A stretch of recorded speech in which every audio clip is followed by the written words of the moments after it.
আসসালামু আলাইকুম everyone. Naim moms কিচেনে আপনাদের সবাইকে জানাই স্বাগতম। আশা করছি আপনারা সবাই ভালো আছেন।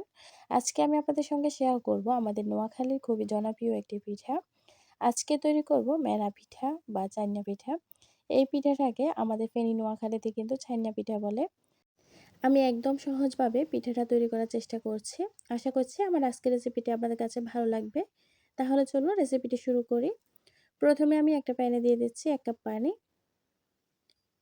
এবার আমি এখানে দিয়ে দিচ্ছি খেজুর গুড় 1 কাপ। আমি গুড়টাকে গ্রেট করে নিয়েছি।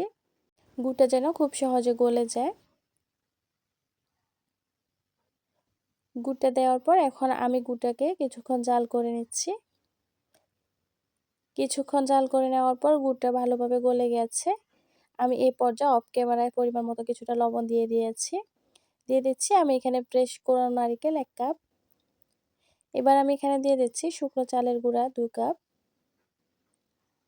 তবে আপনারা চাইলে ভেজা চালের গুঁড়াও দিতে পারেন। সেক্ষেত্রে পানির পরিমাণটা কমিয়ে দিতে হবে। এবার আমি সব উপকরণ ভালোভাবে মিশিয়ে নিচ্ছি। এবার আমি চুলার হিটে একদম লোতে রেখে 5 মিনিটের জন্য ঢেকে রেখে দিচ্ছি। আর এই 5 মিনিটে চালের গুঁড়োটা পুরোপুরি সিদ্ধ হয়ে যাবে। 5 মিনিট পর চুলাটা বন্ধ করে দিয়েছি। এবার আমি ডোটাকে একটু ভালোভাবে নেড়েচেড়ে মিশিয়ে নিচ্ছি। ডোটাকে আমি কিছুক্ষণ নেড়েচেড়ে মিশিয়ে নেওয়ার পর এবার আমি একটা পাত্রে ঢেলে নিচ্ছি।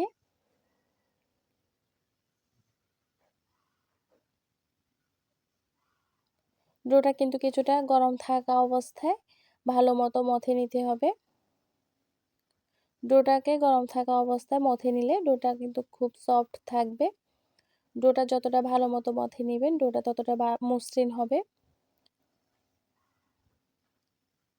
আমি বেশ কিছুটা সময় নিয়ে ডোটাকে ভালো মতো মথে নিয়েছি।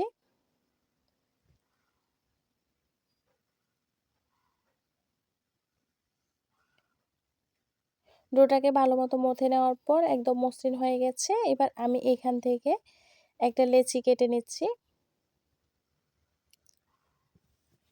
প্রথমে আমি ডোটাকে হাত দিয়ে কিছুটা গোল করে নিচ্ছি। এবার আমি একটা প্লেটে ডোটাকে রেখে হাত দিয়ে ঘুরিয়ে ঘুরিয়ে একটা পিঠা তৈরি করে নিচ্ছি। এটা একদম সহজ ব্যাপার। হাত দিয়ে ঘুরালে পিঠাটা তৈরি হয়ে যাবে।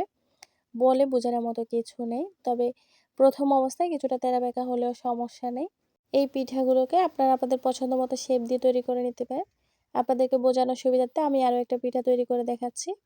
প্রথমে আমি কিছুটা লেচি কেটে নিয়ে হাত দিয়ে একটু গোল করে নিয়েছি। এরপর একটা প্লেটে রেখে এভাবে হাত দিয়ে ঘুরিয়ে ঘুরিয়ে পিঠাটা তৈরি করে নিচ্ছি। এটা কিন্তু খুবই সহজ।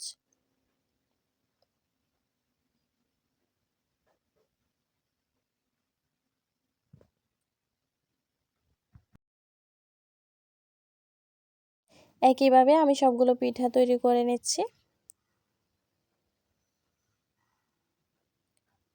সবগুলো পিঠা তৈরি করা নেওয়া হয়ে গেছে। এখন আমি পিঠাগুলোকে ভাপে দিয়ে দিব।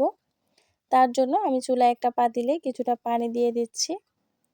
পানিটা কেমনভাবে দিতে হবে যেন বেশিও না হয় আবার কমও না হয়। পানিটা ভালো মতো বলক চলে আসলে আমি এরকম একটা স্ট্রেনার বসিয়ে দিচ্ছি। এবার আমি এখানে একটা একটা করে পিঠাগুলো দিয়ে দিচ্ছি। আমি এখানে 7 থেকে 8টা পিঠা দিয়েছি।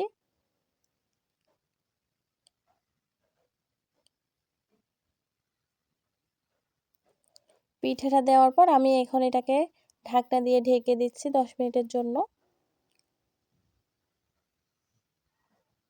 10 মিনিট পর আমি একটা কাঠি দিয়ে পিঠাগুলো চেক করে নিচ্ছি।